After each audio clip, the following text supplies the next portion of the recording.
민수기 4장 1절부터 있는 또 말씀. 여호와께서 모세와 아론에게 말씀하여 이르시되 레위 자손 중에서 고앗 자손을 그들의 종족과 조상의 가문에 따라 집계 할지니 곧 30세 이상으로 50세까지 회막의 일을 하기 위하여 그 역사에 참가할 만한 모든 자를 계수하라. 모세와 아론과 이스라엘 지휘관들이 레위인을 그 종족과 조상의 가문에 따라 다 계수하니 30세부터 50세까지 회막 봉사와 매는 일에 참여하여 일할 만한 모든 자, 곧 그 계수된 자는 8,580명이라. 그들이 할 일과 짐을 매는 일을 따라 모세에게 계수되었으되 여호와께서 모세에게 명령하신 대로 그들이 계수되었더라. 아멘. 오늘은 민수기 3장 4장의 내용을 우리가 함께 보도록 하겠습니다. 우리가 오늘 묵상해야 할 내용은 하나님께서 일을 맡기실 때는 사소한 일은 없다는 것입니다.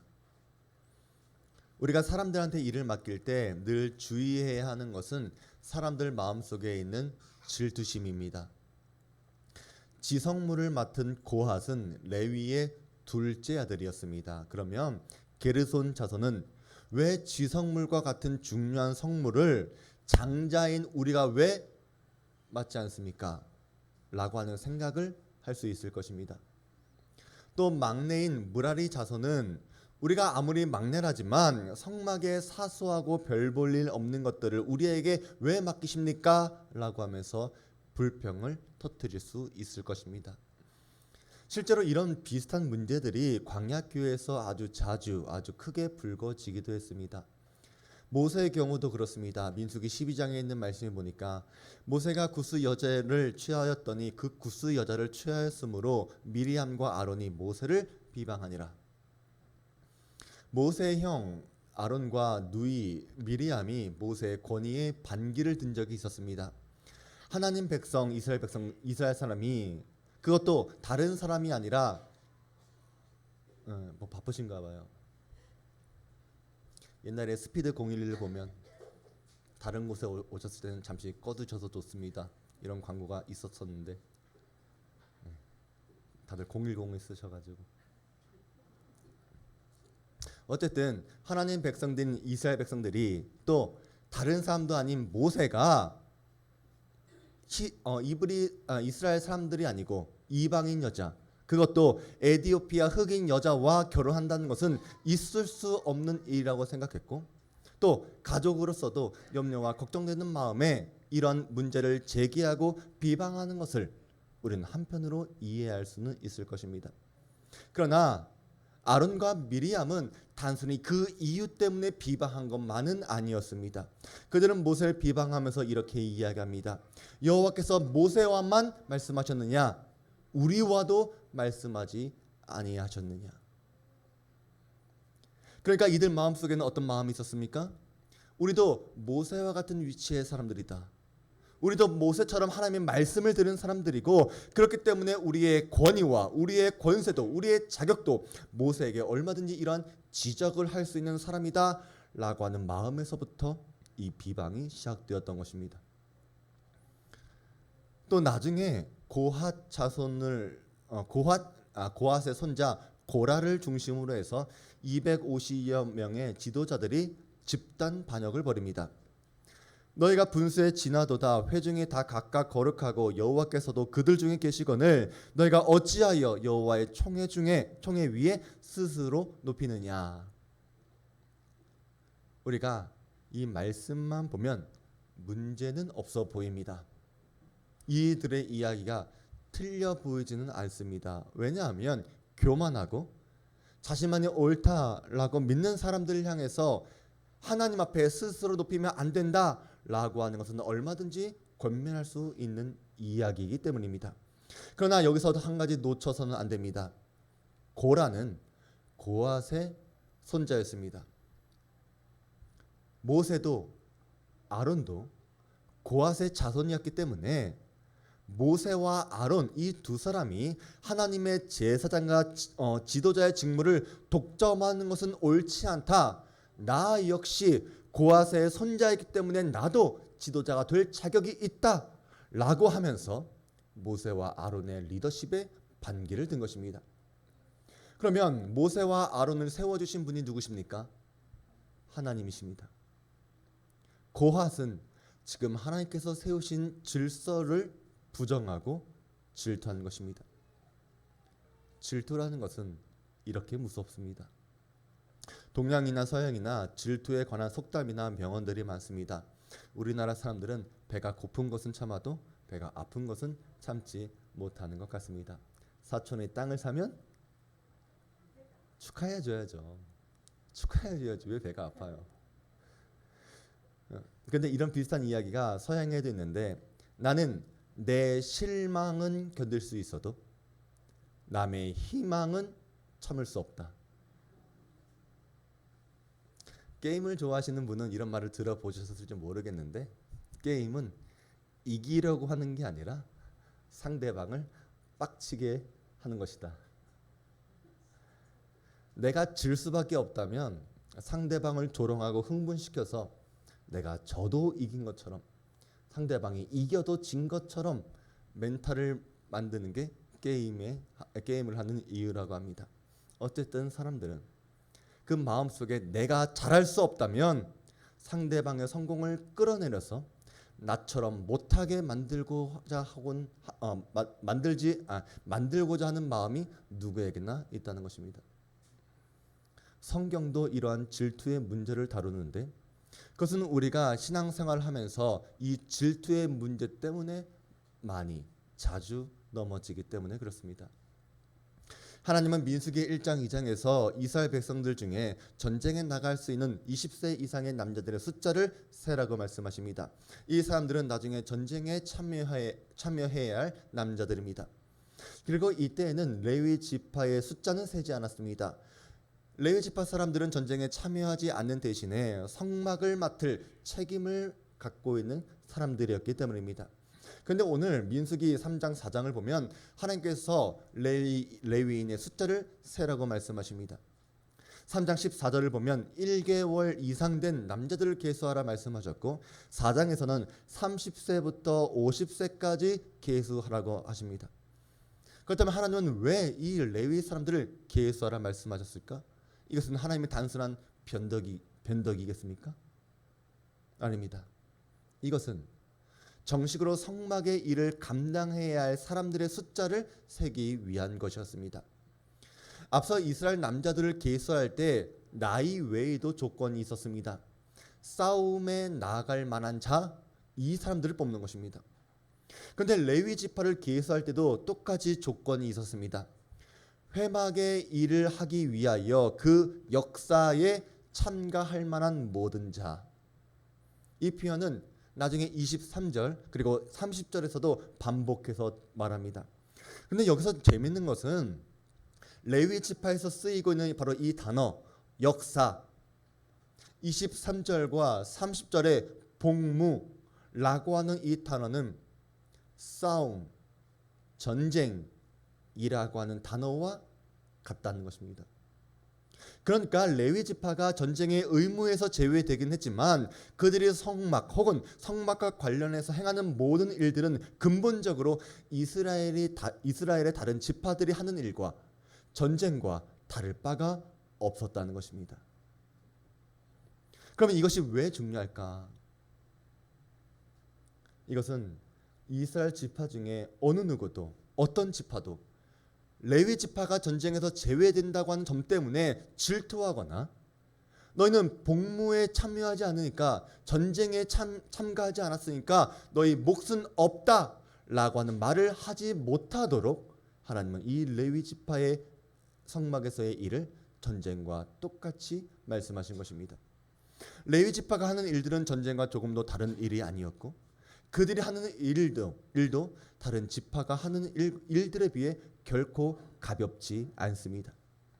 성막에서의 일은 전쟁과 동일한 역할의 수행입니다. 또 이 말씀을 누구에게 하셨느냐, 이것도 우리는 주목해 볼 필요가 있습니다. 레위 지파의 세 아들들 고핫, 게르손, 무라리 자손의 임무에 대해서 말씀하실 때 고핫 자손에 대해서는 하나님께서는 모세와 아론을 불러주셨는데 게르손과 무라리 자손의 임무를 말할 때는 모세한테만 말씀하셨습니다.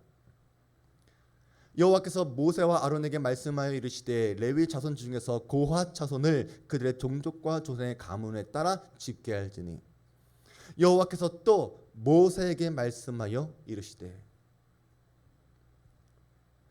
사실 이런 것도 사람들의 마음속에 질투심을 유발하는 요소가 되기도 합니다. 우리의 할 일들에 대해서 누구는 불러주고 누구는 왜 안 불러줍니까? 모세와 아론을 불러주셨으면 그 다음에도 똑같이 모세와 아론을 불러주셔야지 왜 아론을 빼버리고 왜 모세만 부르십니까? 왜 모세만 차별하십니까? 교회 안에서 그렇지 않습니까? 우리 교회 같은 경우도 권사회가 있고 목자 모임이 있고 또 리더 목자 모임이 있습니다. 각 부서에는 코디들이 있어서 교회 일들에 대해서 상의하고 진행할 때 필요에 맞게 사람들을 따로 불러서 내용을 전달하는데 이런 일들에 대해서 어떤 성도들은 질투하거나 오해할 수도 있다는 것입니다. 이번에는 무라리 자손의 입장에서도 생각해 보기 원합니다. 무라리 자손들이 맡았던 일들은 성소에서 가장 주변적인 것들, 변두리적인 것들이었습니다. 그런데 이것들은 가장 무거운 물건들이었다는 것입니다. 그러니까 노가다라고 하는 단어에 가장 어울릴 만한 일들을 이 무라리 자손이 맡은 것입니다. 그러면 무라리 자손이 불평할 수 있지 않겠습니까? 왜 우리만 노가다 시키십니까? 왜 우리만 힘들고 무겁고 부담스러운 일들만 시키십니까? 이렇게 말할 수도 있지 않겠습니까? 나도 깨끗한 일, 나도 편한 일, 나도 가벼운 일, 나도 주목받는 일, 그런 일 저에게 맡겨주십시오 라고 충분히 말할 수도 있을 것입니다. 이 역시도 교회 안에서 우리는 경험할 수 있습니다. 힘들게 땀 흘리고 몸으로 고생하고 특별히 시간을 내서 일을 해야 할 때 사람들은 자신의 수고가 다른 사람보다 크다고 생각할 때에 이런 마음이 들 수 있습니다. 지금은 그렇지 않지만 예전에 옥골교회에 있었을 때만 하더라도 한여름에 더운 주방에서 뜨거운 불 앞에서 음식을 만드시기 위해 봉사하는 분들이 계셨습니다. 또 식사를 마치고 누구는 돌아가고 누구는 남아서 설거지하는데 또 설거지하다가 또 어떤 사람은 성가대 연습해야 한다고 빠지는 사람도 있었습니다.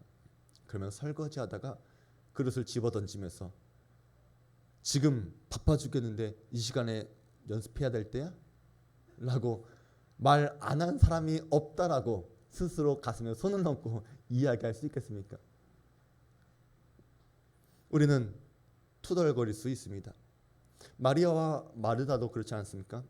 마리아는 예수님 발 앞에서 편하게 말씀을 듣고 있고 마르다는 예수님을 위해서 분주하게 음식을 만들면서 힘들어서 마르다도 예수님께 불만을 이야기도 합니다. 그러니까 사실 이런 문제는 광야 교회의 이스라엘 백성들만의 문제가 아니라 신약에서도 그리고 오늘날까지 교회 안에서 충분히 일어날 수 있는 질투를 유발할 수 있는 요소들이 적지 않다는 것입니다. 그러나 우리는 성경이 말하고 있는 이 원리에 대해서 우리는 알고 있어야 합니다. 먼저 거룩함에도 정도가 있습니다. 고핫 자손이 맡은 일은 지성물을 담당하는 일이었습니다. 지성물이라고 하는 것은 거룩한 것 중에 거룩한 성물이라고 하는 뜻입니다. 이 지성소 안에 보면 증거궤와 성소의 진설병이 바로 이런 것들인데 이런 것들은 세 겹으로 포장을 했고 성소 안에 있는 등잔대와 금제단은 두 겹으로 포장합니다. 그리고 성막들에 있던 놋제단은 한 겹으로 포장을 합니다. 같은 지성물이라고 하더라도 포장하는 방법도 다른 것입니다.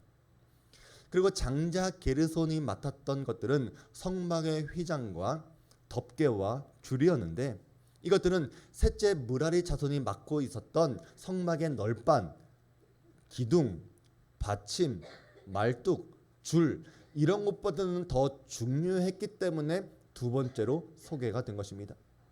그러니까 고핫, 게르손, 무라리 자손들이 맡은 역할, 또 소개가 되어지는 순서를 보더라도 성경은 분명히 거룩함과 그 사역에 있어서 중요함이 차별이 있다, 이것을 보여주고 있는 것입니다. 그렇다면 단순히 이 사실, 거룩함에도 정도의 차이가 있고 하나님을 섬기는 일에도 경중의 차이가 있다, 이것을 알고 있다면 우리 안에 있는 질투와 시기심이 사라질 수 있을까요? 그렇지 않습니다. 이런 지식만으로는 여러분 안에 있는 그 죄성을 사라지게 할 수는 없습니다. 세상에서 직장이나 가족들 사이만이 아니라 교회 안에서조차 이런 질투심과 문제들이 발생한다는 것은 우리 성도들이 성경의 원리와 성경의 지식을 몰라서가 아니라 영적인 지식이 부족해서가 아닙니다. 오히려 세상 사람들보다 성경에 대해서 더 많이 알고 있고 더 많이 배웠음에도 불구하고 여전히 교회 안에서도 이런 문제들은 일어날 수 있습니다. 교회들이 그 다음 해에 교회를 섬길 사람들을 임명하는 과정이나 직분자를 세우는 과정에서도 이런 비슷한 이유로 인해서 상처를 주고받는 일들이 참 많지 않습니까? 그러면 우리는 어떻게 해야지만 이 문제를 피할 수 있을까? 여러분이 반드시 기억해야 할 명제는 하나님을 섬기는 데 있어서 결코 사소한 부르심은 없다는 것입니다. 왜냐하면 그 일이 아무리 작고 사소한 일이라고 하더라도 하나님을 섬기는 일이기 때문에 사소할 수 없다는 것입니다. 거룩함의 정도가 차이가 있고 일의 경중도 차이가 있지만 하나님을 섬기는 일에는 하찮고 사소한 일은 없습니다. 느헤미야는 페르시아의 술관원, 웨이터였습니다. 그러나 중요한 것은 누구의 웨이터였는가, 이게 중요한 것입니다. 느헤미야는 페르시아 제국의 왕 아닥사스다의 웨이터였습니다. 그가 하는 일이 무엇이냐, 그가 어떤 직업을 갖고 있느냐, 그것이 느헤미야의 가치를 만드는 것이 아니었습니다. 누구를 섬기고 있느냐, 이 문제였다는 것입니다. 섬김의 대상이 섬김의 가치를 만드는 것입니다. 우리가 질투와 시기심 때문에 쓸데없이 참견하고 불평하지 않고 자족함과 감사함으로 하나님을 섬기려면 내가 하는 일들이 작고 사소한 일이라고 하더라도 하나님을 위한 일이라는 것을 분명히 아는 것에서부터 출발해야 합니다. 내 섬김과 역할이 작고 사소해 보여도 사람들의 눈에 띄지 않아도 이 일이 하나님을 섬기는 일이며 반드시 누군가가 해야 할 일이란 것을 알고 있다면 우리는 나 자신과 교회를 넘어뜨리게 만드는 질투심으로부터 해방될 수 있을 것입니다. 우리는 다른 사람과 비교할 것도 없고 하나님만 바라보는 것이 우선이 되어야 합니다. 하나님을 섬기는데 사소한 부르심이 없다는 것을 보여주는 또 다른 개념은 바로 은사입니다. 하나님은 하나님과 교회를 섬기도록 모든 사람들, 모든 하나님의 자녀들에게 은사, 달란트를 주십니다. 오늘 본문에서도 확인할 수 있는 사람이 바로 이다말이라고 하는 사람입니다. 모세는 성막을 건축할 때에 이다말이라고 하는 사람에게 부탁한 것이 있었습니다. 성막, 곧 증거막을 위하여 레위 사람이 쓴 재료의 물목은 제사장 아론의 아들 이다말이 모세의 명령대로 계산하였음에. 그러니까 이다말이라고 하는 이 사람은 회개에 대해서, 감독하는 일에 대해서 은사가 있는 사람이었기 때문에 모세는 이 일을 맡긴 것입니다. 사도 바울도 교회에서의 섬김은 철저하게 성령의 은사에 따라서 되어져야 한다고 이야기합니다. 그리고 성령의 은사에는 하찮은 것이나 사소한 것이 없다는 것도 분명히 가르쳐 주고 있습니다. 눈이 손더러 내가 너를 쓸데없다 하거나 또한 머리가 발더러 내가 너를 쓸데없다 하지 못하리라. 그뿐 아니라 더 약하게 보이는 몸의 지체가 도리어 요긴하고 우리가 몸에 덜 귀히 여기는 그것들을 더욱 귀한 것들로 입혀주며 우리의 아름답지 못한 지체는 더욱 아름다운 것을 얻느니라. 오직 하나님이 몸을 고르게 하여 부족한 지체에게 귀중함을 더하사 몸 가운데 분쟁이 없고 오직 여러 지체가 서로 같이 돌보게 하셨느니라. 너희는 그리스도의 몸이요 지체의 각 부분이라. 주 예수 그리스도의 몸된 교회 안에서는 어느 누구도 하찮거나 사소한 지체는 없습니다. 무라리 자손이 하는 일이 가장 하찮아 보일지 몰라도 그들이 맡았던 그 성막의 역할이 없었더라면 성막은 결코 지어질 수 없었을 것입니다. 하나님의 부르심에는 결코 사소한 부르심은 없는 것입니다.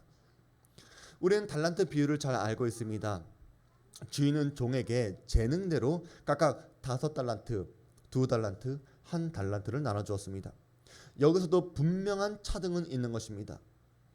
우리는 달란트를 주신 공정하신 하나님께 공평하지 않다 말할 수 없습니다. 사람들은 다양한 은사와 재능이 있고 하나님은 우리가 어떤 사람들인지 그리고 그 능력이 어떻게 쓰여져야 하는지에 따라서 일을 맡겨주십니다. 이것이 공평한 것입니다. 우리는 공정하다는 것에 대해서 착각을 하며 살아갑니다. 모두가 똑같은 기회와 모두가 똑같은 보수를 받아야지만 공정하다 그렇게 생각하지만 그것은 틀린 것입니다. 하는 것만큼 할 수 있는 것만큼 받을 수 있는 것이 공평한 것입니다. 그래서 하나님은 결과까지 공평하십니다. 하나님은 많이 맡기신 사람에게 많은 것을 요구하십니다. 무릇 많이 받는 자에게는 많이 요구할 것이요 많이 맡은 자에게는 많이 달라 할 것이니라. 그러니까 달란트를 각각 다르게 주신 공평하신 하나님은 받으실 때에도 공평하게 받기를 요구하십니다. 그래서 소 한 마리를 드릴 수 있는 사람에게는 소 한 마리를 요구하는 것이고 비둘기 반 마리밖에 드릴 수 없는 사람에게는 비둘기 반 마리만 요구하십니다. 그러나 소 한 마리를 드릴 수 있는 사람에게 비둘기 반 마리를 드려서는 안 되는 것이고 비둘기 한 마리밖에 드릴 수 없는 사람에게 소 한 마리를 요구해서도 안 되는 것입니다. 그래서 우리는 하나님의 공평하신 방법에 대해 어떤 의문도 가질 필요가 없고 하나님께서 내게 주신 은혜가 부족하다 말해서도 안 됩니다. 내가 받은 은혜를 그대로 하나님께 드릴 수 있는 것, 그것이 바로 하나님 나라의 비밀인 것입니다. 그래서 오늘 본문에서 중요한 것은 바로 이것입니다. 그들이 고핫 자손이냐 게르손 자손이냐 무라리 자손이냐 이것과 상관없이 그들 모두가 레위의 지파로서 30세부터 50세까지 성막의 일을 함께하기 위해 그 역사에 그 복무에 그 전투에 참가할 만한 자로 부름받았다라고 하는 사실입니다. 그들 모두가 예외 없이 하나님께서 맡겨주신 일들을 함께 여러 가지 모습으로 감당했습니다. 하나님께서는 광야교회를 이런 방법으로 하나님을 섬기는 교회로 훈련시키셨고 우리 교회도 마찬가지여야 합니다. 하나님께서 여러분에게 맡겨주시는 일들, 거기에는 작고 사소한 일들은 없습니다. 여러분이 하찮다고 생각했을 뿐입니다. 우리 인생에서 우리에게 맡겨주시는 일들도 그렇습니다. 다른 사람을 보지 마시기 바랍니다. 그러면 시험에 들기 쉽고 우리 안에 일어나는 질투심에 넘어질 수 있습니다. 저 역시도 부끄럽지만 사람을 볼 때마다 질투가 나기도 하고 화가 나기도 하고 조바심도 낼 수 있는 연약한 사람입니다. 머리로서는 이해하고 있지만 가슴으로 삶으로 변하기까지는 오랜 시간이 걸리는 사람이기도 합니다. 그러나 우리는 여기서부터 인정하고 다시 시작해야 할 줄로 믿습니다.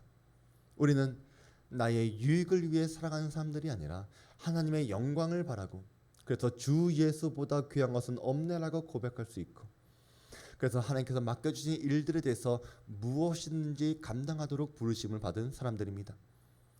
그래서 여러분의 인생에 맡겨주신 것들, 재산이나 건강이나 자녀나 재능이나 그리고 교회에서 맡은 직분이나 사역, 그것이 작고 사소해 보일지라도 충성하시길 바랍니다. 괜한 자존심이나 질투심, 시기심의 발동으로 인해서 여러분 마음과 여러분의 영혼과 여러분의 인생뿐만이 아니라 교회까지 어지럽히지 않도록 여러분 평생에 주님을 섬길 때 바로 이것을 주의하시길 바랍니다. 우리가 섬기는 영광의 하나님만을 바라보면서 살아가시길 바랍니다. 그러면 그 작고 사소한 일을 통해서 하나님은 크게 영광 받으시고 여러분은 믿음 위에 여러분의 인생을 잘 건축하게 될 것이며 여러분을 통해서 주 예수 그리스도의 몸된 우리 주안교회가 강건하게 세워져 갈 것입니다. 우리 말씀 기억하면서 우리